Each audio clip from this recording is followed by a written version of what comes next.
we're talking about what hiring managers actually think when they receive your resume, sit across from you in an interview, or try to decide who to move forward in the process. I'm Lisa Harding, ex-EdTech CEO turned certified teacher career coach. It wasn't all that long ago that I was recruiting, interviewing, and hiring teachers for roles in corporate America. Teachers that ended up being some of my all-time best employees. Fast forward through my own career transition, where I left my role as CEO to become a stay-at-home mom, I now work with and empower teachers to transform their lives by turning their once distant career dreams into realities. In this podcast, I give you simple, actionable, step-by-step strategies to help you do the same. If you're a burnt-out teacher or simply need a change and you're looking to create a life you love, you're in the right place, friend. Let's get started. Hello, friends, and welcome back to Beyond the Classroom. I'm your host, Lisa Harding. If you've ever found yourself wondering, how do hiring managers view my teaching background? What are they really looking for in a candidate? Am I even presenting myself the right way? This episode is going to give some much needed answers because we're talking about what hiring managers actually think when they receive your resume, sit across from you in an interview, or try to decide who to move forward in the process. And I know this from experience because I've been there. Before founding the Teacher Career Transition Academy, I was a hiring manager in the EdTech world. I personally interviewed hundreds of people and hired dozens of folks, including former teachers. So today, I want to share what stands out, what doesn't, and how you can position yourself with confidence and clarity. Let's start with this.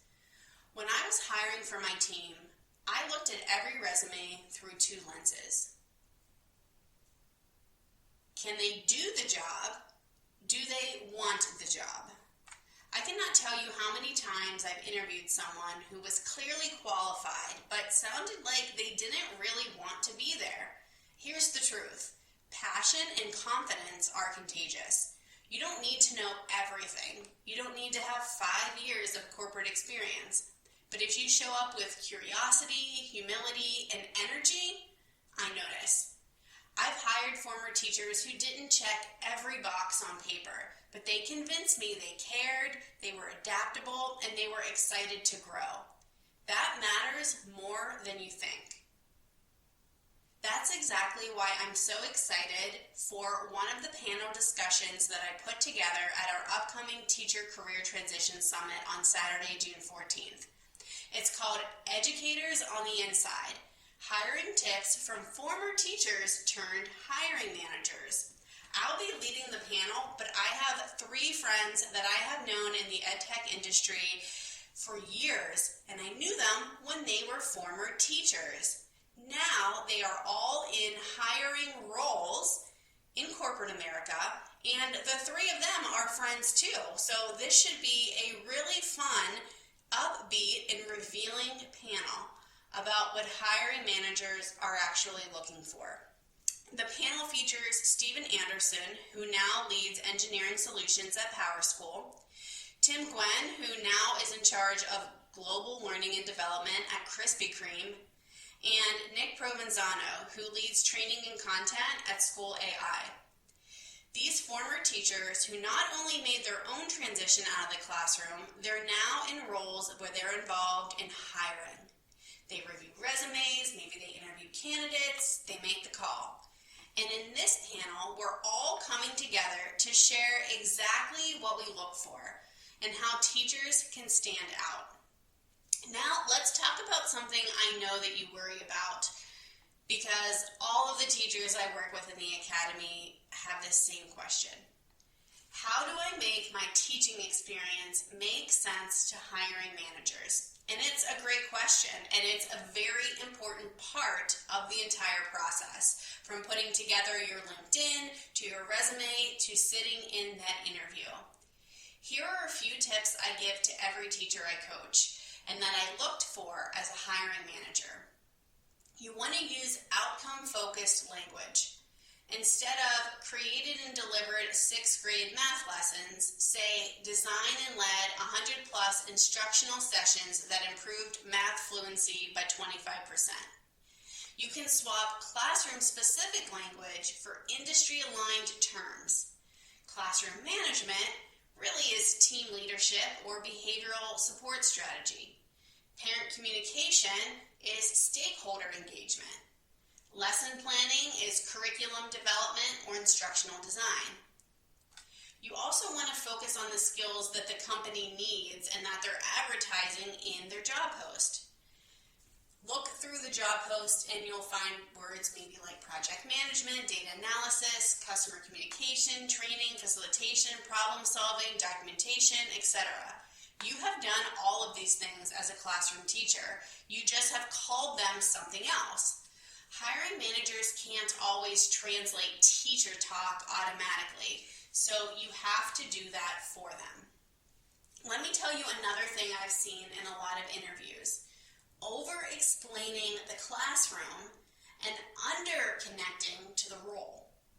If you spend 5 minutes talking about your daily teaching schedule, but never say how that connects to managing projects, handling pressure, or communicating with stakeholders, you've missed the opportunity.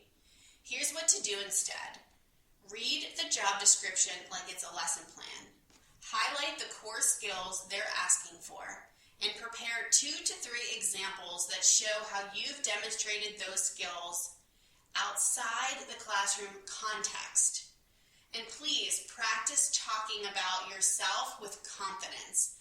I'm not hiring a teacher. I'm hiring a team member who knows how to solve problems, communicate, and collaborate. You already do all of this. Don't talk yourself out of it. Let's also demystify something a lot of teachers aren't prepared for. There are different types of interviews in the corporate world. Here are a few that you might encounter. We go into a lot more detail on how to prep and prepare for all of these situations inside of the Teacher Career Transition Academy and with our coaching, but for today, let's skim through a few. Phone screens. These are short, 15, maybe 30-minute calls to confirm you're real, you communicate like a human, and that you're generally a fit. Bring your energy, don't wing it. There are also behavior interviews. This is when you hear questions like, tell me about a time when. Use the STAR method, situation, task, action, and result to answer those questions. There's also panel interviews. You might be talking to 2 to 5 people at one time. Don't be intimidated. Look at everyone. Keep your answers structured and breathe. There's also project-based or task interviews. Some roles will ask you to present, review a case study, or complete a test project. Always clarify expectations and ask how it will be evaluated. Each company does things differently, but walking in with awareness makes you 10 times more confident. Back to the summit for a second, because this panel might be one of the most valuable hours you spend this summer. You're hearing from people who have made the leap from teaching into something else, and now they make hiring decisions. They know exactly what it feels like to sit in your shoes, and they'll give you honest, actionable advice that can completely change how you approach your job search. So join us live on Saturday, June 14th for the Teacher Career Transition Summit. And if you're listening to this after Saturday, June 14th, replays are available, and you can always join the wait list for our next summit. To register for free, visit teachercareertransitionacademy.com/summit. Now, before I wrap up, I want to return to this.